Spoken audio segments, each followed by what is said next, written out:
कि रामानंद जो संप्रदाय है उसका अगर ये मंदिर है तो चंपत राय वहां पर क्यों है, वहां पर और दूसरे लोग क्यों हैं? फिर ये लोग हटें और हट करके रामानंद संप्रदाय को सौंपें, प्रतिष्ठा के पहले सौंप दें। रामानंद संप्रदाय के लोग ही वहां प्रतिष्ठा करेंगे, हमें मंजूर है। हम एंटी मोदी नहीं है, लेकिन हम एंटी धर्मशास्त्र भी नहीं होना चाहते। क्या 22 जनवरी को राम मंदिर में प्राण प्रतिष्ठा नहीं होगा? ये खबर आ रही है, अब पहुंच चुकी है अदालत। बने रहिए वीडियो के साथ। सच जानना हो तो पूरा वीडियो देख के जाइएगा, अपने प्रियजनों को जरूर शेयर कीजिएगा। हम हैं आपका भाई आसवरिया, मिथिलांचल से और राम जी के ससुराल से आप तमाम हिंदुस्तान वासियों का तहे दिल से स्वागत करते हैं। और तथ्य के साथ मैं आपको बताने वाला हूँ क्या ये बात सच है। जी हाँ दोस्तों, गाजियाबाद के एक आदमी ने इलाहाबाद कोर्ट में केस कर दिया है कि प्राण प्रतिष्ठा में प्रधानमंत्री मोदी जी और योगी जी को शामिल करना संविधान के खिलाफ है। तो चलिए जानते हैं कि क्या वो बात सत्य है और पूरा तथ्य के साथ आपको बताने वाला हूं। तो वीडियो के साथ बने रहिए। और इस वीडियो में आपको जानकारी देने वाला हूं कि शंकराचार्य भी ना खुश हैं चारों पीठ के। आखिर क्यों, किस लिए, ये सारी जानकारी आपको इस वीडियो में मिलने वाली है। और शंकराचार्य कौन होते हैं, कैसे बनते हैं, उनकी पूरी इतिहास और पूरी जीवनी, पूरी जानकारी आपको देने वाला हूं।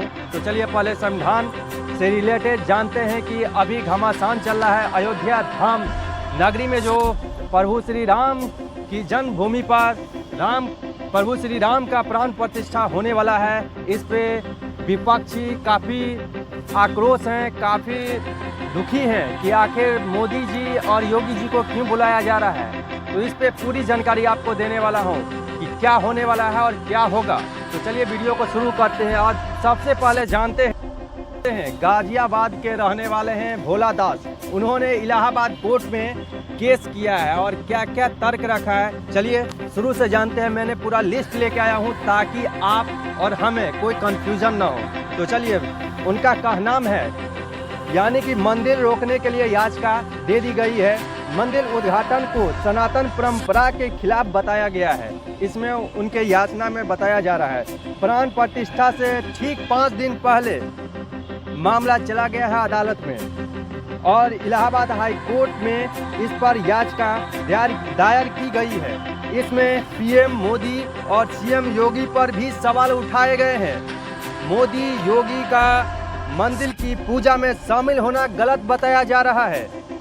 कहा गया है कि प्राण प्रतिष्ठा में पीएम मोदी और सीएम योगी का शामिल होना संविधान के खिलाफ है। चलिए, क्योंकि देश का संविधान भाईचारा को बढ़ावा देने वाला है और उनके शामिल होने से भाईचारा की भावना में झटका पहुंचेगा।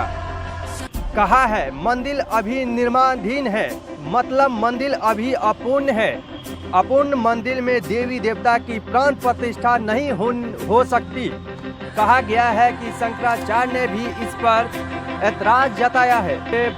22 जनवरी के 3 दिन बाद 25 जनवरी को 2024 को पूर्णिमा है और पूर्णिमा से पहले धार्मिक आयोजन का शुभ मुहूर्त नहीं है।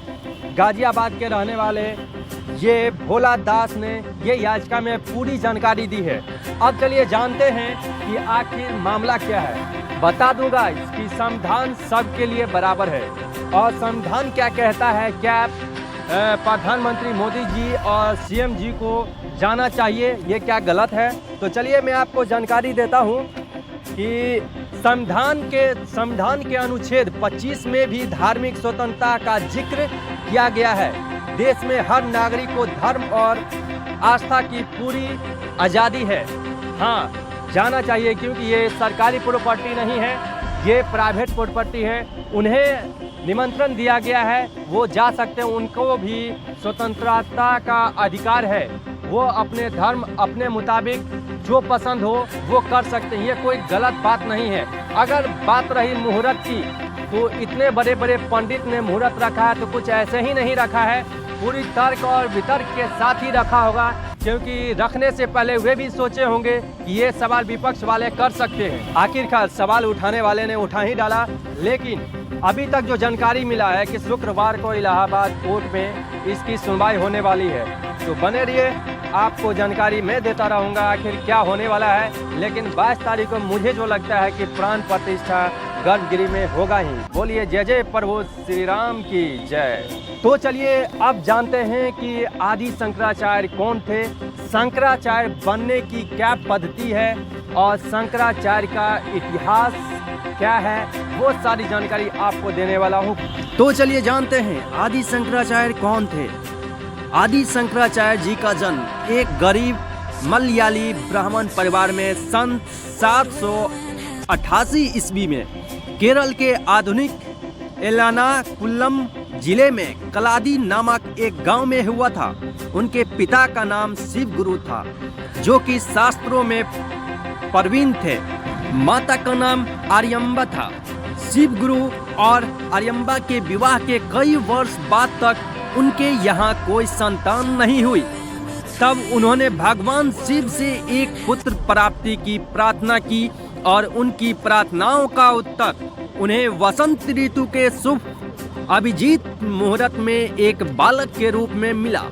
शंकर मुश्किल से 7 वर्ष के थे जब उनके पिता का निधन हो गया था। उनकी माता जी ने उनकी उचित शिक्षा का पूरा ध्यान रखा, जैसे कि एक तरुण ब्राह्मण से अपेक्षा की जाती थी। शंकर एक असामान्य बुद्धि के मालिक थे। बहुत छोटी उम्र से ही सन्यासी बनने की ठान ली थी। इससे उनकी माताजी बहुत दुखी हुई, पर कुछ घटनाओं ने उनके निर्णय को त्वरित कर दिया। एक दिन शंकर और उनकी माँ नदी में नहाने गए। जब शंकर वहां नहा रहे थे, तभी अचानक एक घड़ियाल ने उनका पांव पकड़ लिया और उनको नीचे पानी के अंदर घसीटने लगा। तब शंकर ने माँ को पुकारते हुए कहा कि वो उनको सन्यासी बनने की आज्ञा दे दे, नहीं तो मगरमच्छ उनको खा जाएगा। तब माँ झटपट मान गई और उनके हाँ करते ही घड़ियाल ने शंकर का पांव छोड़ दिया। अब शंकर अपने सन्यास का आरंभ करने के लिए तैयार थे। उन्होंने अपनी मां की जिम्मेदारी रिश्तेदारों को यह आश्वासन देते हुए सौंप दी कि वो उनकी मृत्यु शय पर उनकी देखभाल जरूर करेंगे और उनके अंतिम संस्कार भी अपने हाथों से करेंगे। फिर वो एक गुरु की तलाश में निकल पड़े। शंकर हिमालय पर्वत के बीच बद्रीनाथ के पास एक आश्रम में आचार्य गोविंद पाद से मिले, जो कि उनके भावी गुरु थे। जब गोविंद ने शंकर से पूछा कि वह कौन है, तो उन्होंने उत्तर दिया कि ना तो वो अग्नि, ना वायु, ना पृथ्वी और ना ही पानी है, बल्कि हर नाम और हर रूप के अंदर की अमर आत्मा है। बाद में उन्होंने अपना पता बताया। स्वामी गोविंद पाद ने उस युवा आकांक्षी से प्रसन्न होकर उनको दीक्षा देकर सन्यासी बना दिया। शंकर ने अद्वैत का दर्शन शास्त्र सीखा और बाद में इस ज्ञान का खूब प्रचार प्रसार किया। इसके बाद वो काशी यानी वाराणसी चले गए, जहां पर उन्होंने भगवत गीता, ब्रह्म सूत्र और उपनिषदों के ऊपर टिप्पणियां लिखी। जब शंकर काशी में वास कर रहे थे, तो कहा जाता है कि उनका सामना एक चंडाल यानी जाति से निकला हुआ व्यक्ति से हुआ यूं कि एक दिन जब शंकर अपने शिष्यों के साथ एक संकरी गली से निकल रहे थे, तो अचानक उन्होंने एक चंडाल को अपने सामने पाया। उन दिनों के प्रचलन के हिसाब से एक चंडाल का ब्राह्मण से सामना होने पर चंडाल को एक किनारे होकर ब्राह्मण को रास्ता देना होता था, ताकि ब्राह्मण उसकी पूरी छाया से दूषित न हो जाए। शंकर ने चंडाल को एक तरफ सरक जाने को कहा। तभी उनको अचंभित करते हुए उस व्यक्ति ने उनको डांटते हुए कहा, अरे भले ब्राह्मण, तुम होते कौन हो मुझे किनारे हटाने को कहने वाले?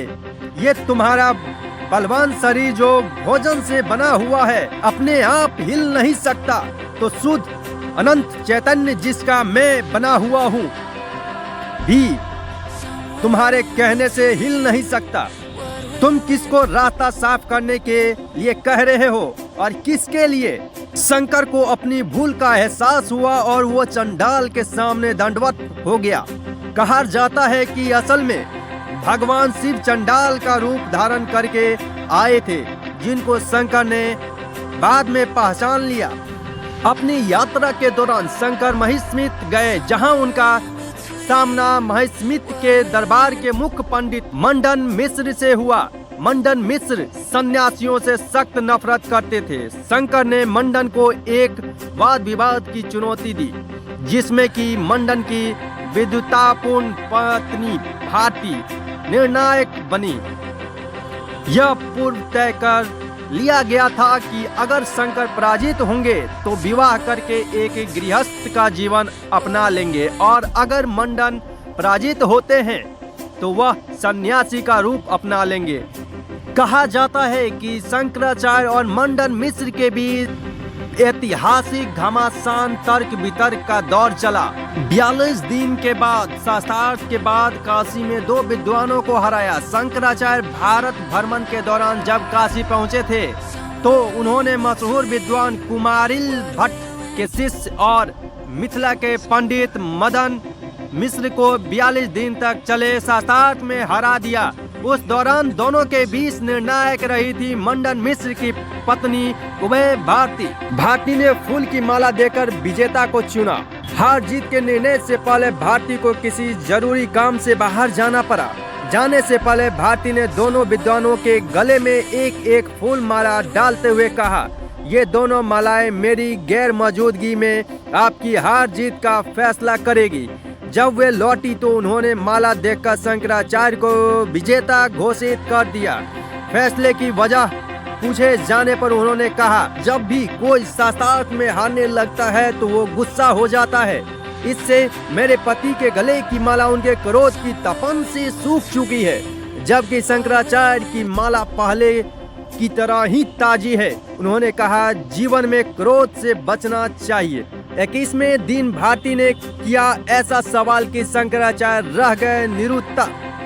शंकराचार्य से जब मंडन मिश्र शास्त्रार्थ में हार गए तो उभय भारती ने कहा, मैं मंडन मिश्र की अर्धांगिनी हूँ। अभी आपने आधे को ही हराया है, मुझे भी आपको शास्त्रार्थ करना होगा। उन्होंने शंकराचार्य के हर सवाल का जवाब दिया। 21वें दिन भारती को यह लगने लगा कि अब वे शंकराचार्य से हार जाएंगी। तब उन्होंने शंकराचार्य से पूछा, काम क्या है, इसकी प्रक्रिया क्या है और इससे संतान कैसे पैदा होती है। शंकराचार्य सवाल की गहराई में समझते हुए नतमस्तक हो गए। उन्होंने उस वक्त अपनी हार मान ली। राजा की देह में प्रवेश कर उसकी पत्नी के साथ बिताया समय, तब मिला जवाब। शंकराचार्य ने भारती से जवाब के लिए 6 माह का समय मांगा। कहा जाता है कि इस सवाल का जवाब जानने के लिए शंकराचार्य ने योग के जरिए शरीर त्याग कर एक मृत राजा की देह धारण की और उसकी पत्नी के साथ कई दिनों तक रहने के बाद काम शास्त्र के बारे में जाना। इसके बाद उन्होंने फिर भारती से शास्त्रार्थ कर उनके सवाल का जवाब दिया और उन्हें पराजित कर दिया। इसके बाद मंडन मिश्र उनके शिष्य बन गए। शंकराचार्य ने देश के 4 कोनों में 4 मठों की स्थापना की, जो तीर्थ यात्राओं के लिए बेहद पवित्र और लोकप्रिय माने जाते हैं। ये मठ है उत्तर में ज्योतिष पीठ बद्रिका आश्रम, दक्षिण में है सिंगरेली पीठ, पश्चिम में द्वारिका शारदा पीठ और पूर्व में जगन्नाथपुरी गोवर्धन पीठ। आदि शंकराचार्य जी ने संजीवन समाधि ली थी। आदि शंकराचार्य जी वो शख्स हैं जिनके कारण आज हिंदू धर्म जिंदा